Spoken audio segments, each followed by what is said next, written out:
the model that I started with would allow me to generate infinite returns, and I want to get into that now and talk about how to generate infinite returns. So the first thing is, let's just get some definitions out of the way. You need to, right, how do you determine your return on investment, right? The definition of your return on investment is the money that you made from that investment versus the money you put into that investment, right? Put simply, you make $10 from $100 that you invested, that's a 10% return on your investment, right? If you made $100 on $100 you invested, that's a 100% return on your investment.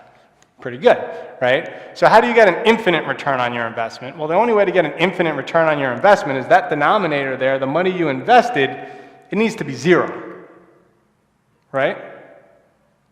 So you want to be able to set yourself up to generate infinite returns. And there's a couple of ways to do that. The first thing is, which I know you've spoken a lot about, is you need to find and discover value. How do wholesalers do that?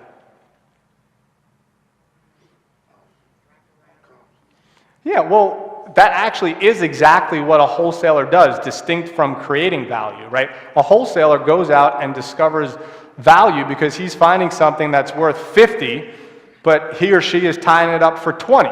Right? So there's a 30 spread there. They're finding value. They're discovering value. Does that make sense? Right? So if you find that value, you discover that value, and you tie that up without any money, and then you come over here to the other side, and someone pays you for that, that's an infinite return on your money, right? You didn't spend any money to lock this deal up, or if you did, it could be $1, $100, maybe even you borrowed that, wherever it came from, that's an infinite return on your money, right? So that's one way as a wholesaler that wholesalers do that. But what I'm going to talk about more is creating value, okay? And some of the ways that you can create value in real estate, which is different and distinct from finding value, finding deals at a discount. Does that make sense? Okay. So there's three ways that I typically look at value creation in real estate. The first is construction, right? How many people in this room flip property or are looking to flip property?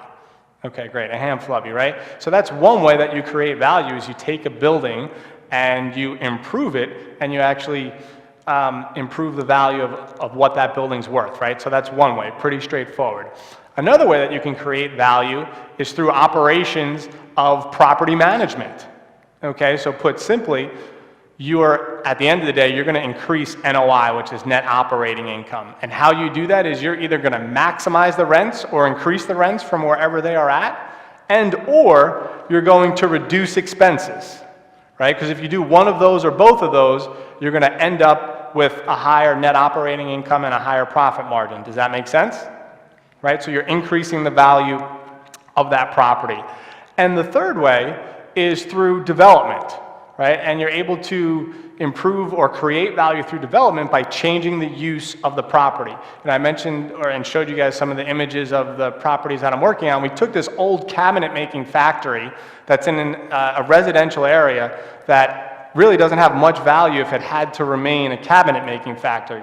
Right? There aren't a lot of manufacturing jobs have gone overseas. There's not a whole lot of value in that. But by going through the process of changing the use and converting that to 7 residential lofts in a highly sought after residential area, that property now becomes a lot more valuable. Does that make sense? Great. All right, so when it comes to generating an infinite return, I want to talk about something that I call the infinite wealth formula, which encompasses those 3 ways that I spoke about creating value. And the first thing you want to look at is the asset criteria. A lot of what you're going to hear me talk about today as well as tomorrow is like setting yourself up for success. And how you do that is like the structure in which you do things, the business models that you follow are extremely important. Because if you don't have that right foundation, if you don't have the right structure or model, it doesn't matter what you do, it's going to be an uphill battle, right? Whereas when you have that foundation, you have that plan, you have something that's proven, your likelihood of success drastically increases, right? That makes sense.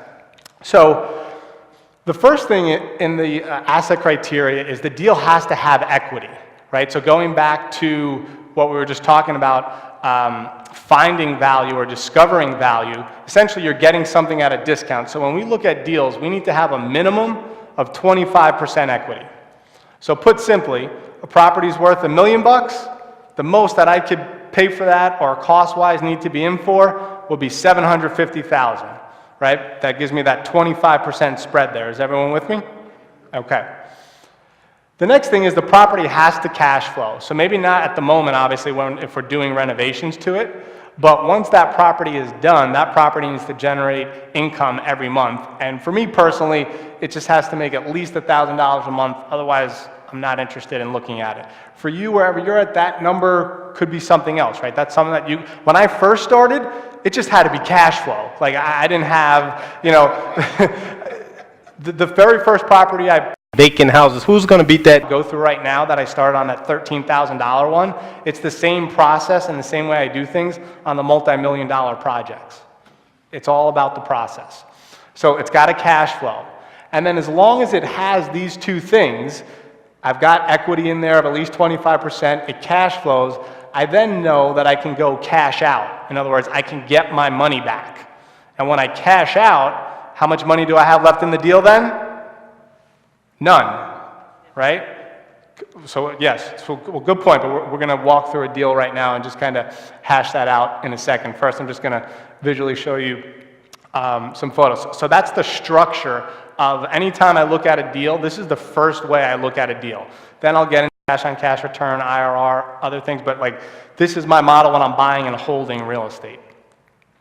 So the first thing you got to do is go find properties to acquire, right? Asset acquisition. So typically we're finding, as we said, like dilapidated properties, right, that need work. Once we've identified them, step two is we need to maximize the value, right, going to creating value, and we're going to do that through construction, right, through physical improvements. These are just some photos. This was a single family rehab this was actually one of my, I think, third one that I ever did. So these are some older photos, but you get an idea of some of the before and after photos of the property. And then the third thing is to refinance, as we spoke about, right? And that's where I cash out and get my money back. So now we're going to put some numbers to it, and we'll get into your question in a moment. So in this scenario, I bought that property for $20,000. When we created value and maximized the value through the renovations, we spent $55,000 renovating it, which meant that I was all in for $75,000. Now let's see who's paying attention. So if you go back to my formula, if I was going to be into it for a total of $75,000, how much money should this property be worth at the least? All right, you're paying attention. Good, that's good to know. Exactly, right? So, and it was. It actually comped out and appraised, not comped out, it appraised at $100,000. And then I went and got a mortgage for $75,000, which meant I had no money in the deal. So I want to dig into this a little bit from a couple of different standpoints. And one of the reasons why I think, again, structure and knowing the end game is so important. I knew that this is what the end game was going to look like because I knew I needed to have the equity in there. I did my due diligence ahead of time, right? I went to banks and said, hey, I'm buying properties, this and that. When I come to refinance, how much money are you going to give me? What loan to value are you going to give me? Typically, banks will give you 75%. Sometimes 70%, sometimes 65%, but these are some of the conversations and things that you need to do when you're doing your due diligence. But once you know what that is, you know what your end game is, now you just got to figure out everything else because you know what your exit is. Does that make sense? So when I first started coming up with the 75 grand, I didn't have that money, right? So I went to investor and said, hey, I need 75 grand or $70,000 for this because you got to pay them interest. They want a return on their money, right? Borrowed the money from them, renovated the property, maximized the value, then went to the bank, got a mortgage from them for $75,000, and gave that back to the investor. Does that make sense? So this is a strategy you can do if you're using your own money, right? If it was your 75 in there, you're using that. When you're done, you go to the bank, you refinance, or if you don't have your own money to use, you can do that with an investor or other sources to raise that money. Does that make sense? Okay. And then the final result of it is you end up owning an asset with 25% equity, you get positive cash flow every month, and you have no money in the deal. So when you have no money in the deal and you're getting these types of returns, how many of these deals can you do a year? As many as you want, right? Exactly. As many as you can find, as many as you can, right? So for me, that is exactly how I, with my $13,000 property, how I started my real estate investment career, and that same process just have continued to do again and again.